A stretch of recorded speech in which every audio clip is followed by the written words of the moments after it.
We aren't seeing snow yet in the southern end of the valley. That's a live look from our South Fargo camera. But it is a different situation to the north. So let's begin tonight by finding out from Hutch what's moved in and how much more is headed that way. He's here with your No Wait weather planner on this Wednesday night. Hutch? Well, we do have some early snowfall reports to pass along, and many in northeast North Dakota pushing into northwest Minnesota with that 3 to 5 inches as we talked about last night. But a few spots, wow, upwards of a foot in northwest and north central North Dakota. For our area, Langdon 5 inches, Petersburg 5.5, 6.5 in the Lakota area, Devil's Lake approaching 7 inches. You can see that, well, visibility is low. The roads are very slick in the northern valley. Where you see blue counties, winter weather advisories, that means we're going to get snow and it's going to impact your travel. Where you see the red counties, Devil's Lake Basin up towards the Langdon area, even though the snow is clearing, snowfall in those areas expected to be enhanced, 5 to 8 inches, maybe even isolated locations getting more than that. The northern Red River Valley seeing snow. Right now, most of that snow north of Fargo, Detroit Lakes. You have lightning and thunder in Otter Tail County as well. Some heavier bands of snow pushing into the western or eastern reaches of Becker County. That snow is quite heavy. Snow line just north of the FM area. It's pushing our way, and by 10 o'clock, we should be seeing some snow here.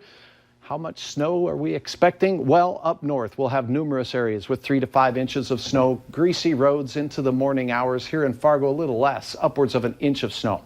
Our Bauer details in the forecast here in just a few more minutes. Pretty surprising snow totals. Thanks, Hutch. Yes. All right, let's find out what it looks like right now in the northern end of the valley.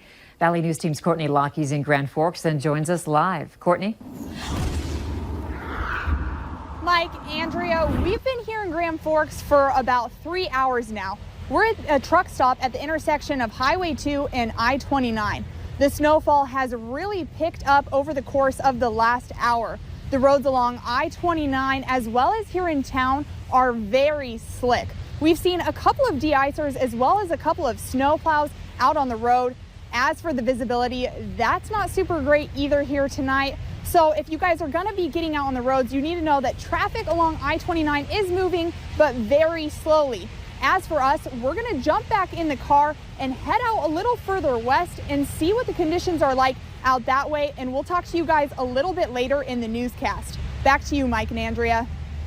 All right, thanks, Courtney. Here's a look at the latest road conditions across the state. The DOT says snow and slush are covering most of the major roadways surrounding Grand Forks, all the way out to Minot. And make sure you have the Valley News Live Storm Team weather app so you can keep up with the weather anytime, anywhere. You'll get the latest forecasts and conditions so you can plan your day. Just search VNL Weather in the App Store and download it for free. A local brewery reached out to our whistleblower hotline after they say a text scam is trying to take advantage of their recent national recognition. Fargo Brewing Company says scammers are pretending to be them, offering $500 if you sign up to order adoptable dog decals.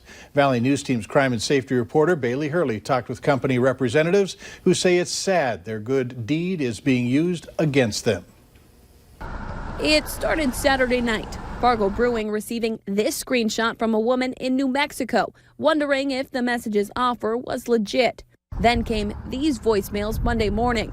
I received a text regarding putting decals on cars to advertise your adoption for dogs. I just want to know if it's legitimate. Once I asked him for the contract to read it, I no longer have contact and my phone calls were rejected. After Fargo Brewing received national attention last week for their labels with adoptable pups from For Love a Dog, scammers got to work, claiming if you ordered a decal and filled out your bank information, you'd get $500 a week from the brewery. It's just kind of gross and frustrating and hurtful that you're trying to do good in the world, in the community, and there's somebody there to take advantage of it. On top of it all, the scammers even made a fake website. They basically took the same header from our website. They took pictures from our social media. It looked pretty real. It was pretty scary. Luckily, the site is now taken down after Hill says he made a complaint with both WordPress and the Federal Trade Commission on Monday. You just don't know where it's going, who's seeing it, and honestly how many people have actually sort of fallen for it. Hill says while he's heard from people all over the world who've gotten texts just like this, it hasn't really reached the locals yet. but hopes this finally gets the word out and forces the scammers to move on. In North Fargo, Bailey Hurley, Valley News Live. Fargo Brewing also says any kind of promotion they run will be easily found on their website as well as on their social media sites. As I mentioned, this story came to us for our whistleblower hotline. If you need help with an issue, call 701-237-6576 and leave your tip. There's another scam to pass along tonight. It's a call from someone claiming that you owe significant money to the IRS and there's an outstanding warrant for your arrest. The message will tell you that this is the last attempt to contact you before you'll be arrested. This is a scam. The IRS contacts people through the U.S. Postal Service. If you receive a call like this, hang up immediately and do not disclose any information to the caller. There's another scammer. I should say scammers are ripping off more people by pretending to be from utility companies. Xcel Energy says that there's been a 35% increase in the customers reporting utility scams, and the average loss for victims is $500.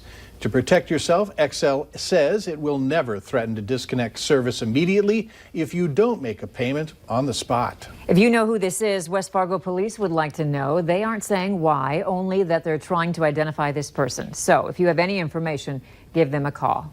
Meanwhile, there's an investigation underway into a possible homicide. Cass Lake, Minnesota deputies responded to an emergency call at a home Monday night. They found the body of a 19-year-old man. At this point, they're waiting for autopsy results to determine the cause of death. A man is now behind bars as Crookston police investigate a sexual assault. Officers say the assault took place in Central Park this afternoon. The victim and the suspect know each other. The victim was then taken to a hospital, while the suspect, Ethan Roy Bosch, was arrested and charged with criminal sexual conduct. A Clearwater, Minnesota County Sheriff's deputy who also worked as a school resource officer at Bagley High School has been arrested. BCA agents arrested Neil Dolan this afternoon. Dolan was booked on probable cause criminal sexual conduct in the first degree and solicitation of children to engage in sexual conduct.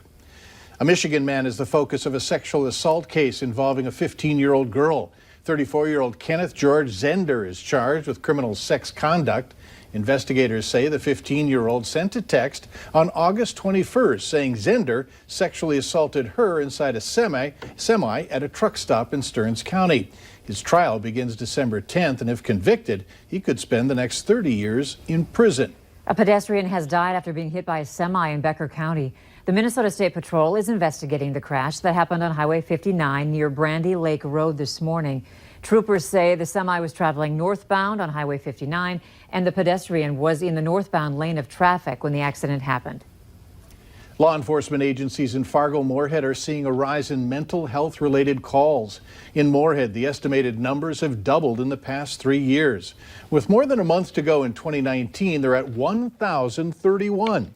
The Mobile Mental Health Crisis Response Team in Moorhead works with police, and they on average get 250 mental health calls a month. Most of our calls is still depression and anxiety, but most of our calls, or a lot more of our calls now, are for more psychosis. So it's the hallucinations, the delusions. They aren't really aware of their reality. A tip if you're experiencing a mental health crisis is to go for a walk, listen to music, read a book, or call a friend. Later on Valley News Live at 6, more weather coverage from the northern end of the valley as we check in on driving conditions considering the newly fallen snow.